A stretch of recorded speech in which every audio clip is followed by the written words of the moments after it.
Ladies and gentlemen, I'm Ghinaa Vika and my partner. Hello, my name is Avissa Qonita, and today we both have a very interesting topic for you, which is effect of temperature and biomass to water ratio to yield and product characteristic of hydrothermal treatment of biomass. So what do we have here? So why do we have this topic about hydrothermal treatment of biomass? As we know that hydrothermal treatment is a method of converting biomass residues to a biofuel, which is a hydrocar in this treatment.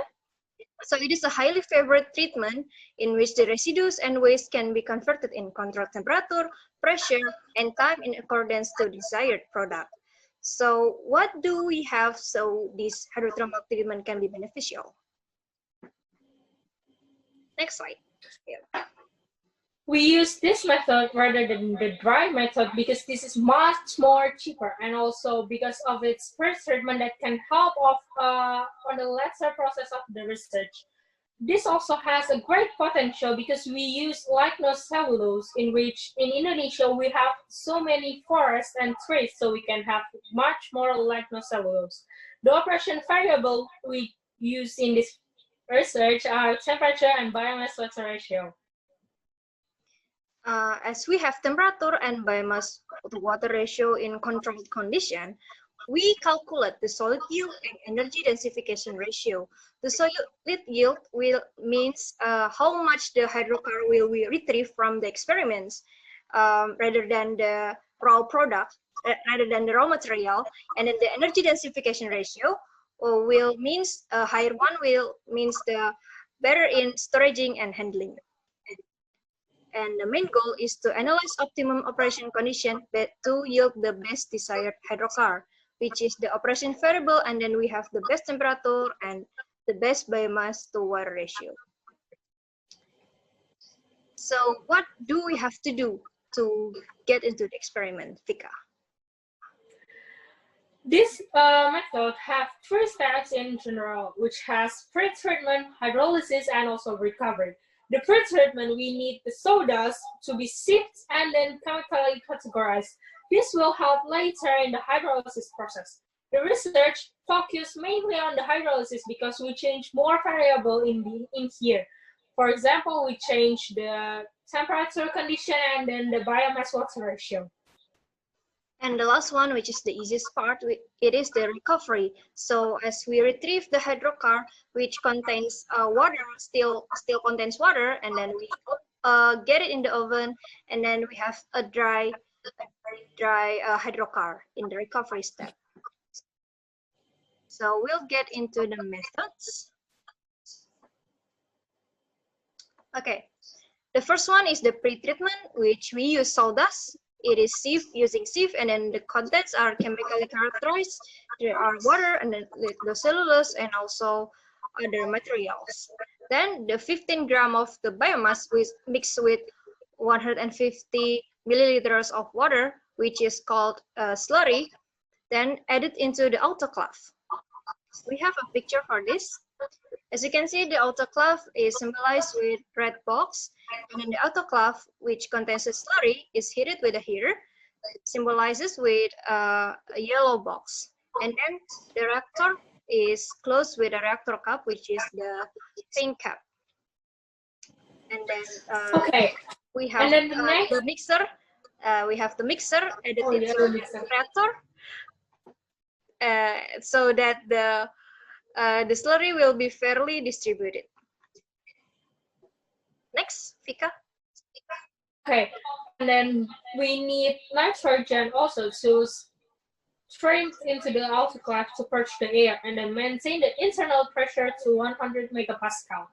You can see here, the standalone yellow tube is the nitrogen tube, and then we also have the blue box as the thermocouple, in which it is connected to the reactor cap, so we can measure the temperature from time to time.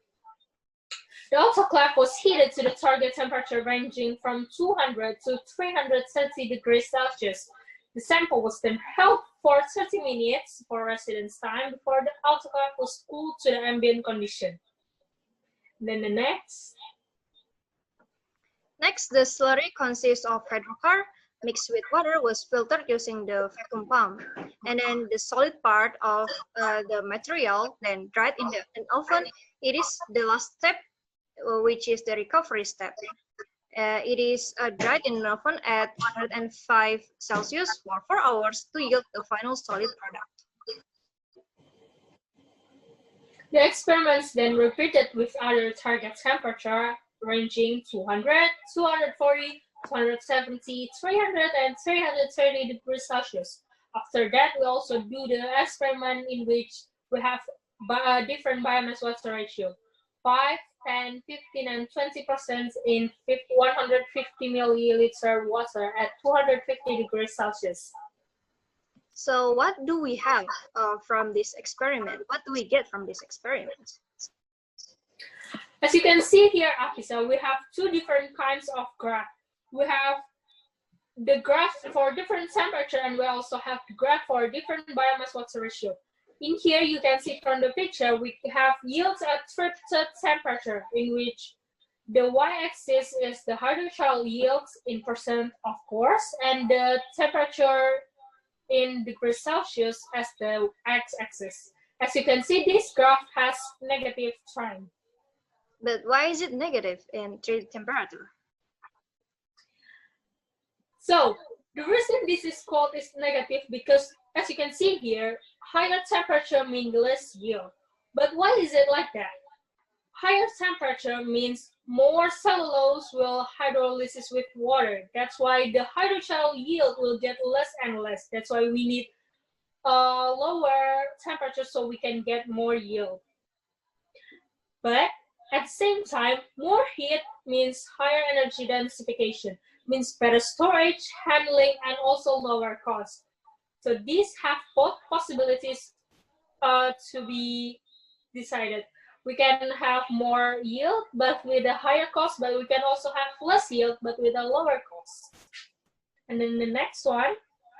The next one is a treated ratio, which is the biomass to water. So this graph, you can see it is a positive trend, which is also means that more solvent, which is the water, then more cellulose to dissolve, and we have less yield of the hydrocarbon. But more solvent also, it is also more volume, and then the less energy densification ratio. So in both cases, we have non-beneficial for the company to yield the best hydrocarbon. So we have to get the highest ratio of biomass to water so that it will retrieve the higher yield and higher energy densification ratio. Next is we want to analyze the content. You can see that the first one is raw material, and then at treated temperature, and then at treated biomass to water ratio. The first to notice is the water content. As you can see, it is highest in the raw material, which is 12.258, but it is the lowest on the treated temperature at 330 degrees Celsius, which means that in highest temperature, we have a lowest water that is better to handling and storaging because the mass is also lower. And also we have the heating value. The best one is the treated temperature at 330 degrees Celsius also. And it means it will be the best for handling and storaging.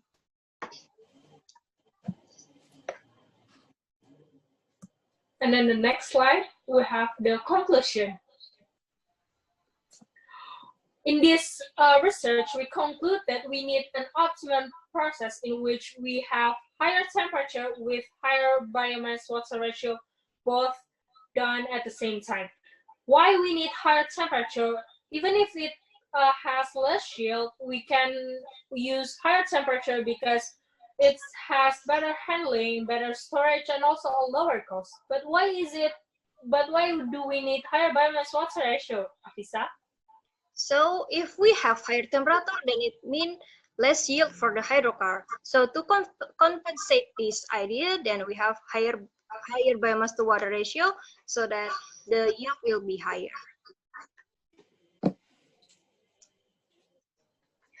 We kindly apologize if there are any mistakes made in this video.